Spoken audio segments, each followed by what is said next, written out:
Done. I resign. I guess I'm just not suited for this job in the first place. Ooh, yay! I declare Churchill to be the new Prime Minister and Minister of Defense. Oh, I'm honored, sir, and I think I shall do you proud.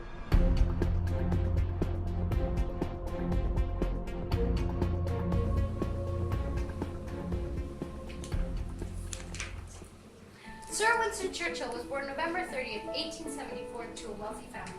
As a child, he wasn't all that studious until he went to military school, which developed his passion that remained his entire life.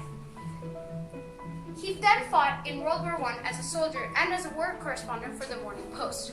With the help of Roosevelt and Stalin, Churchill was able to defeat the dark regime of Hitler and the Nazis.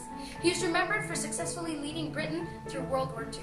While he was Prime Minister, Chamberlain had put Britain in a difficult position against Germany, who controlled the skies. Germany had also threatened to capture all the men of Norway, which could have been a serious psychological and strategic issue this early in the war. However, Churchill was highly preservative due to his beliefs and his loss in the Gallipoli War, which led him to help make the right decisions. Chamberlain resigned due to frustration, and King George IV made Churchill the Prime Minister and Minister of Defense of May 1940. Churchill became the Prime Minister again during the Cold War from 1951 to 1955. Let's see what others have to say about him. I think he is great. I love the speeches he gives, as it never fails to inspire me. I feel like the introduction towards the minimum wage has really helped Britain into the golden age. I think he's one of the first prime ministers to really care about the betterment of Britain, and his leadership in the Norway disaster really demonstrated what a good leader he is. I think he is able to learn from his mistakes, and that shows that he has what it takes to be the leader of Britain. Firstly, he was just like the rest of them.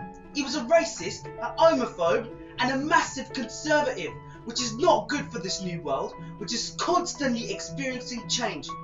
I also don't think he has much in mind for us poor people. He's always drinking with his rich friends and then ranting about the struggles of the country, but knows nothing of it. I also think there is so much more he could do. He's being such a coward with the war. Also, I think there needs to be more supervision in the war by the leaders. Okay, so Churchill was a good leader for many people, but a bad leader for many more. This was potentially his biggest obstacle. Oftentimes, there were more people that hated him than loved him. But when the need arose, he did become a leader. He was a good leader because he was strict and conservative, which helped him optimize resources and decrease losses. His passion, vision, and communication helped him inspire people.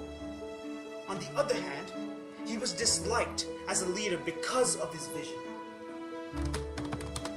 His ideas of a Great Britain were very traditional, yet very rooted.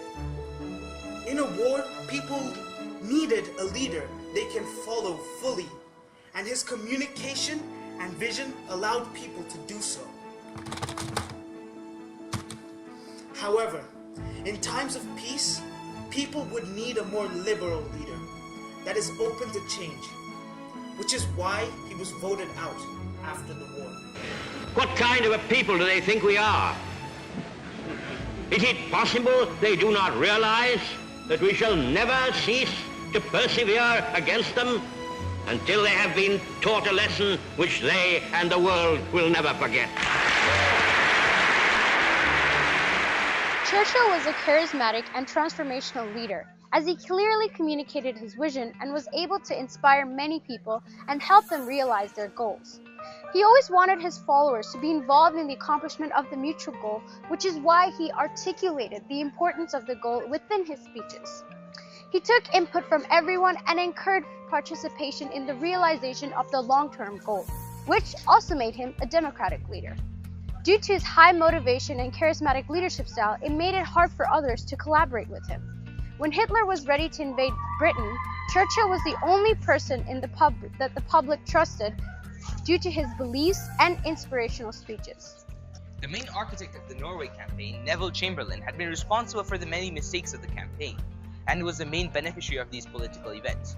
The Norwegian campaign, though hastily improvised, was meant to play to Britain's maritime strength.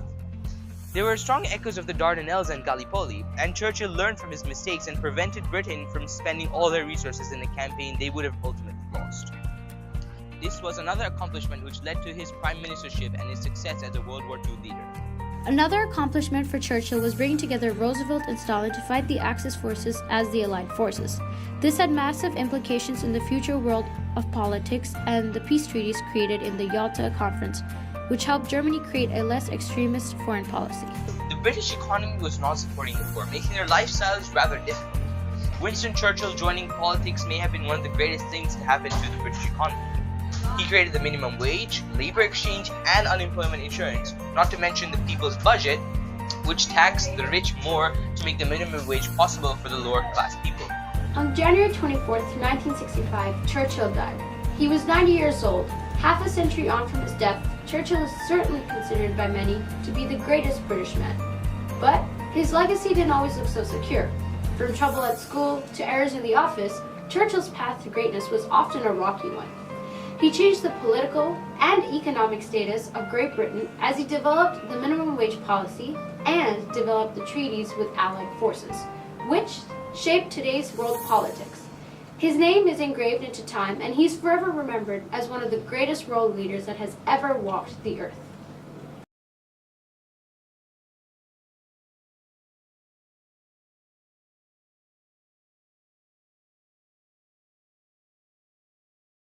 You know, if I was your wife, I would poison your coffee. And if I was your husband, I would drink it.